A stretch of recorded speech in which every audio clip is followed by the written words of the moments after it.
बिस्मिल्लाहिर्रहमानिर्रहीम। मैं हूँ जी मोहम्मद सईद खान सदुज़ई और इस वक्त मैं इस्लामाबाद की इलेक्शन कमीशन के ऑफिस के बिल्कुल सामने खड़ा हूँ। इधर मेरे बिलमुकाबिल वज़ीर आज़म हाउस है, तो देख के खुशी होती कि ये है, लेकिन इसमें जो इम्पोर्टेड हुकूमत वाले बैठे हैं तो उनसे आप यकीन करेंगे दिल को बहुत तकलीफ़ होती है कि इतना खूबसूरत हमारा इस्लामाबाद, इतना खूबसूरत हमारा मुल्क, लेकिन इसमें कानून नाम की कोई चीज़ नहीं है। जो ये ऐनी तमीम करने जा रहे थे, मैं शुक्र है उस ज़ात का करता हूँ कि अल्लाह ताला ने हमें बचा लिया।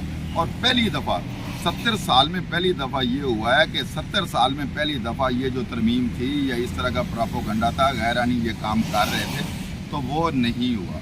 मैं इसमें ये समझता हूँ कि सबसे जो इसमें बड़ा किरदार है वो इमरान खान का है, PTI का है। PTI वकला ने, PTI जो पार्लियामेंटेरियन है, उन्होंने